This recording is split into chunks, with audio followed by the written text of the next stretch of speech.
नमस्कार मित्रांनो. गोष्ट आवडली तर नक्की शेअर करा आणि चॅनलवर नवीन आला असाल तर आपल्या यूट्यूब चॅनल प्रो कॅपिटल मोटिवेशनलला सबस्क्राईब करायला अजिबात विसरू नका.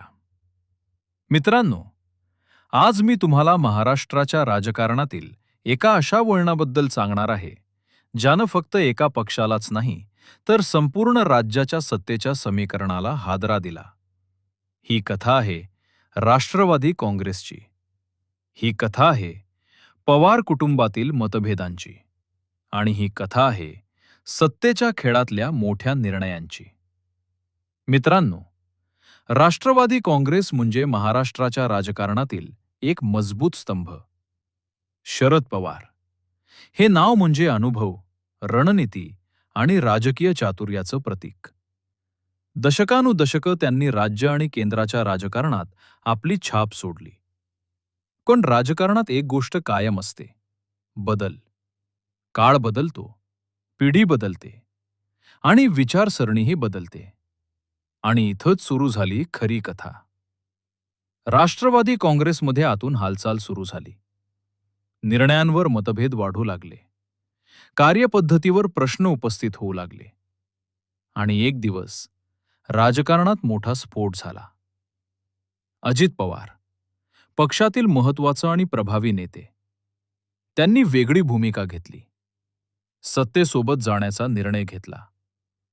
हा निर्णय फक्त वैयक्तिक नव्हता, तो होता राजकीय भविष्याचा. पक्ष दोन गटात विभागला गेला. एका बाजूला शरद पवार यांचं पारंपरिक नेतृत्व, दुसऱ्या बाजूला अजित पवार यांचं नवं समीकरण. महाराष्ट्रात खळबळ उडाली. कार्यकर्ते संभ्रमात पडले. जनतेच्या मनात प्रश्न निर्माण झाले: खरं कोण? योग्य कोण? भविष्य कोणाकडे? दरम्यान राज्याच्या सत्तेचं गणितही बदलत होतं. एकनाथ शिंदे यांच्या नेतृत्वाखालील समीकरण आधीच चर्चेत होतं. त्यात अजित पवारांच्या निर्णयानं आणखी एक मोठी भर पडली. सत्ता म्हणजे फक्त खुर्ची नाही, ती असते प्रभाव, नियंत्रण आणि पुढील निवडणुकांचं गणित. अजित पवार गटानं सांगितलं, आम्ही स्थिरतेसाठी निर्णय घेतला. तर शरद पवार गटानं स्पष्ट केलं, हा विचारसरणीचा प्रश्न आहे. दोन्ही बाजू आपापल्या भूमिकांवर ठाम राहिल्या. मित्रांनो, राजकारणात नात्यांपेक्षा महत्त्वाचं असतं ते वेळ आणि परिस्थिती. आज महाराष्ट्रात लोक एकच प्रश्न विचारत आहेत: या फुटीचा सर्वात जास्त फायदा कोणाला होणार? राष्ट्रवादी काँग्रेस कमकुवत झाली का, की अजित पवारांनी नव्या पिढीसाठी वेगळा मार्ग निवडला? इतिहास सांगतो, पक्ष फुटतात, नेते बदलतात, पण जनता शेवटी निकाल देते. पुढील निवडणुका ठरवतील कोणाचं गणित बरोबर होतं, कोणाची रणनीती यशस्वी झाली. ही फूट फक्त एका पक्षाची नाही, तर ती आहे महाराष्ट्राच्या राजकीय संस्कृतीतील मोठा बदल.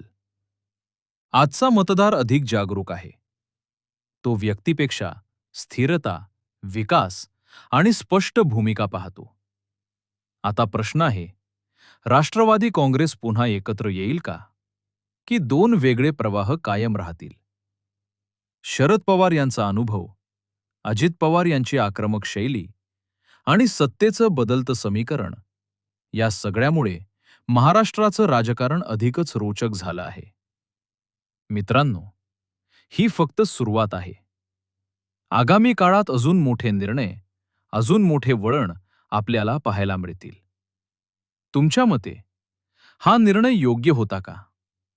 राष्ट्रवादी काँग्रेसचं भविष्य उज्ज्वल आहे का? तुमचं मत नक्की कमेंटमध्ये लिहा. ही होती महाराष्ट्राच्या राजकारणातील एका मोठ्या फुटीची आणि सत्तेच्या नव्या समीकरणाची संपूर्ण कथा. धन्यवाद.